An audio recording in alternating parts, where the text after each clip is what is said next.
Joel Osteen built the biggest church in America on a simple message of hope. For 25 years, he smiled through every storm, every scandal, every accusation thrown his way. But something has finally caught up with him. After the shooting inside Lakewood, the missing $600,000 found in a bathroom wall, the PPP money, the hurricane backlash, and the questions that never went away. The walls are closing in. People who once defended him are going quiet. Critics who waited for years are speaking louder than ever. And what's coming next for Joel Osteen is something nobody saw coming. This time the smile won't save him. Joel Scott Osteen was born on March 5, 1963 in Houston, Texas. He was the fourth of 5 children born to John Hillary Osteen and Dolores Dodie Pilgrim Osteen. Long before Joel ever stood in front of a crowd, the story of his life was already being shaped by the force, music, of his father's world. Because John Osteen was not an ordinary man with an ordinary path. John was born on August 21, 1921 in Paris, Texas, and he became a Southern Baptist minister before he had even turned 18. He studied seriously and built strong credentials, music, earning a bachelor's degree from John Brown University, a master's degree from Northern Baptist Seminary, and later a Doctor of Divinity from Oral Roberts University. His personal life, though, had already seen upheaval. He married his first wife, Emma Jean Schaefer, and later divorced her while serving as pastor of Central Baptist Church in Baytown, Texas. Together, they had a son, Justin Osteen, who would later do missionary work out of New York. Then John married Dodie on September 17, 1954. And from there, the family that would one day become widely known started to take shape. But the turning point came in 1958 when their newborn daughter Lisa was born with a condition that resembled cerebral palsy. That crisis shook everything. It did not just affect the family emotionally. It changed John's theology, his ministry, and the direction of his entire life. He later described that season as a time when he experienced the baptism of the Holy Ghost. From that moment on, he embraced charismatic Christianity and chose to leave the Southern Baptist Convention. That change soon led to something even bigger. On Mother's Day, May 10, 1959, John Osteen founded Lakewood Church, which was first called Lakewood Baptist Church. It began in a converted, dusty, abandoned feed store on the outskirts of northeast Houston. Around 90 people attended that first service. It was small, rough, and far from impressive, but that did not last for long. Before long, the church dropped the word Baptist from its name and became non-denominational. Over the years, it kept growing, and by 1979, attendance had passed 5,000. Then in February 1987, the church broke ground on a new 8,000-seat sanctuary which was completed in April 1988. Joel grew up in the middle of all this expansion, but his family was not built around him alone. Each of his siblings moved into very different lives. Paul Kent Osteen, born November 16, 1955, graduated in the first medical school class at Oral Music Roberts University in 1982 and became a general and vascular surgeon in Little Rock, Arkansas. Lisa Osteen, born around 1958, survived a pipe bomb in 1990 after opening a package addressed to her father. She was injured but not killed, and she later became an associate pastor at Lakewood. Tamara Austinine Graff, born around 1961, married Pastor Jim Graff. April Austin Simons, the youngest, became a motivational speaker and author. Joel, though, did not seem like the child most likely to become his father's successor. He graduated from Humble High School in 1981 and enrolled at Oral Roberts University in Tulsa, Oklahoma, where he studied radio and television communications. But that chapter ended almost as quickly as it began. After just one semester, he dropped out and returned to Houston in 1982 to help his father build Lakewood's television ministry. Even then, he had no desire to preach. He stayed away from the spotlight and worked behind the scenes. Lakewood itself later described those years by saying that Joel's first music experiences were in media and business, where he served faithfully as a television producer. That detail matters because it explains the core of who he was at the start. He was not the son eager to take the pulpit. He was the son who wanted to stay away from it. For the next 17 years, from 1982 to 1999, Joel Osteen lived mostly in the background. He built Lakewood's television program, directed production, and helped turn KTVU TV 55 into a major independent television station in the Houston market. His father's weekly broadcasts reached viewers in nearly 50 countries. Joel even traveled internationally with John, including trips to India. But no matter how many times he was invited to preach, he kept saying no. His mother Dodie preached. His sister Lisa preached. Joel did not. While all that was happening, another important part of his life quietly fell into place. Around 1985, he met Victoria Isoff after walking into Isoff Jewelers, her mother's jewelry store, to buy a watch battery. What started in such a small, ordinary way would become central to his public life later on. Joel and Victoria married on April 4, 1987. And in time, they had 2 children. Jonathan Osteen, born April 20, 1995, and Alexandra Osteen, born around November 1998. At the same time, the Osteen family was already building the kind of personal testimony that would become central to Lakewood's image. In December 1981, when Dodie was 48 years old, she was diagnosed with metastatic cancer of the liver after 20 days of hospital testing. It was her son Paul, then a medical student, who first noticed her jaundice. Dodie chose not to undergo chemotherapy. Instead, John prayed over her and said, "Jesus, I need her. Her mother and daddy need her. The children need her. The church needs her. And you need her, Jesus."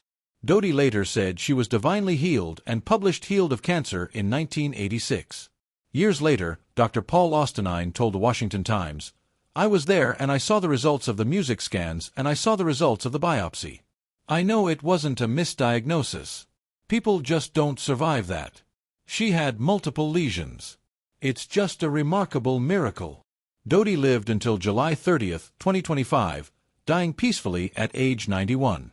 That story of healing became part of the family's identity. But even then, no one looking at Joel music would have guessed what was coming. He spent years avoiding the pulpit, and that pattern seemed fixed.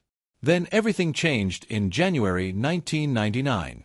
John Osteen had been dealing with heart and kidney problems, and once again, he asked Joel to preach. Once again, Joel said no. But only minutes later, he called back and changed his mind. On January 17, 1999, at 35 years old, nervous and wearing a pair of his father's shoes for emotional support, Joel Osteen preached his first sermon to a crowd of around 6,000 people. John listened over the phone from his hospital bed. Later, nurses told Joel, "We have never seen your dad so proud. He just beamed with joy." Then came the moment that changed his life forever. Just 6 days later, on January 23, 1999, John Hilary Osteen died of a heart attack at age 77. The timing hit Joel hard because the event felt almost impossible to explain. He later said, "What are the coincidences of me speaking the last Sunday of his life?" Because he was healthy for the most part. And even after that, the call to take over did not feel natural to him.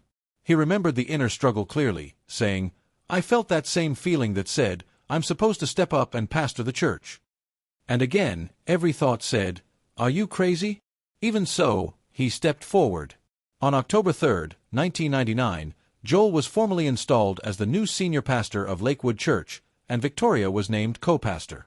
At first, he tried to preach music, the way his father had preached with the same fire and force, but it did not work. A few months in, something clicked. Inspired by a scripture about David fulfilling his purpose for his generation, Joel felt a very clear direction in his heart. As he later put it, "I felt like I heard something. Joel, your dad fulfilled his purpose. Go be you." That was the shift. From then on, he stopped trying to sound like John Osteen and found his own voice, one built on positivity, motivation, and a relentless focus on hope. And once that happened, Lakewood entered a new era. Under Joel, the church grew at a pace that was impossible to ignore. The 8,000-seat sanctuary could no longer hold the crowds. So, in December 2001, Houston City Council approved a 30-year lease between the city and Lakewood Church for the former Compaq Center, the 16,800-seat arena where the Houston Rockets had played from 1975 to 2003 before moving to Toyota Center in October 2003. The scale of the deal was enormous. Lakewood agreed to pay $1.88 million in prepaid rent for 30 years while also pouring about $95 million into renovations, financed largely through a $100 million loan from Bank of America. On top of that, the church received $15 million from selling its former building to New Light Christian Center Church. Then on July 16, Music 2005, Lakewood officially opened the former Compaq Center as Music, its new home. The grand opening drew around 56,000 people, and Texas Governor Rick Perry was among the notable guests. The building itself, Music, added to the image. Sitting on about 7 acres along the Southwest Freeway, Music, the property spans 66,000 square feet and holds 16 to 800 seats. Lakewood now runs 4 English music language services and 2 Spanish language services every week. Conservative estimates put weekly attendance between 43,000 and 52,000 people, making it the largest church in the United States. The church employs 368 staff members and operates on an annual budget of around $89 to $90 million.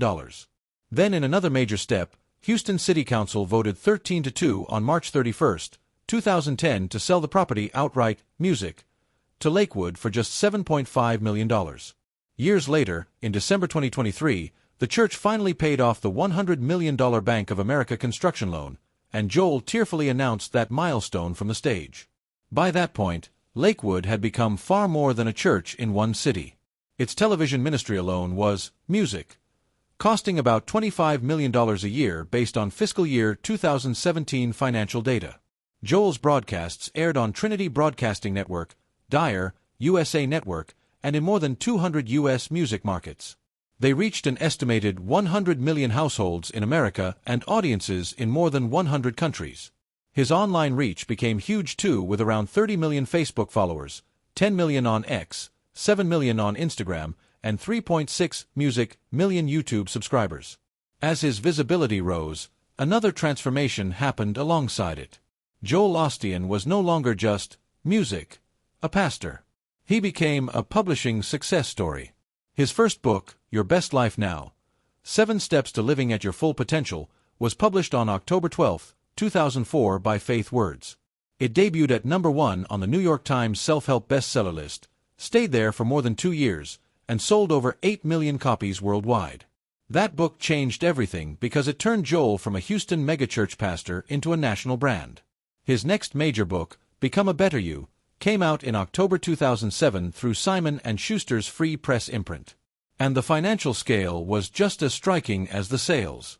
Reports placed the advance north of $8.5 million, while some estimates pushed the total advances in royalties from that deal to $13 million. The book had a first printing of 4 million copies and also reached number 1 on the New York Times list. Over time, Joel published 7 number 1 New York Times bestsellers. Your Best Life Now in 2004. Become a Better You in 2007. It's Your Time in 2009. Every Day a Friday in 2011. I Declare in 2012. The Power of I Am in 2015 and Think Better, Live Better in 2016. Altogether, he has published more than 25 books, including recent titles like Pray Bold in January 2025 and Chosen in July 2025. As that music side of his career expanded, Joel made a decision that became one of the most talked about details of his public image. In 2005, he announced that he would stop taking his $200,000 yearly salary from Lakewood Church. From then on, he would support his lifestyle through book royalties, speaking fees, reportedly around $50,000 per outside appearance, music, and other media ventures. In 2013, he told the Christian Post, "My dream was always to be able to work here and serve in the ministry and to not have to take a salary. When I wrote my first book, I didn't know if it would sell 1,000 copies or 20,000 copies, but it sold millions and millions of copies." That decision only fueled more attention on his wealth. His personal fortune is often estimated at $100 million, though Snopes has noted that publicly circulated net worth numbers do not cite verifiable primary sources. Still, some parts of his wealth are easier to confirm than others, especially when it comes to real estate.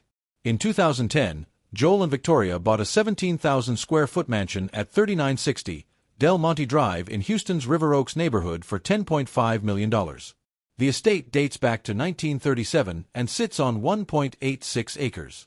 It includes 6 bedrooms, 6 bathrooms, 3 elevators, 5 fireplaces, music, a guest house, and a pool.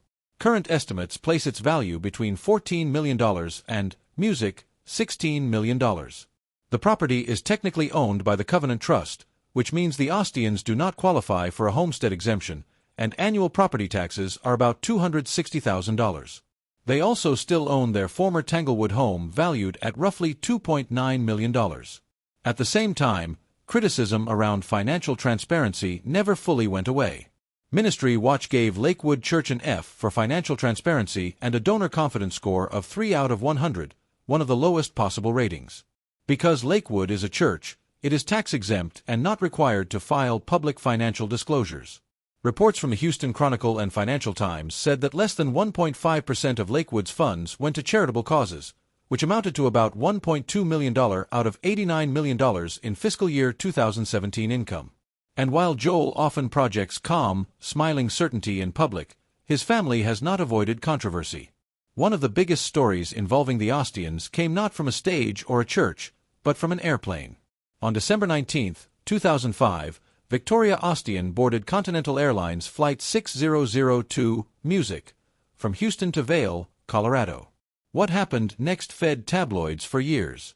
According to the FAA report, Music, Victoria noticed a liquid stain on the armrest of her first-class seat and demanded that it be cleaned right. Music, away. Flight attendants told her they would handle it, but the situation quickly became tense.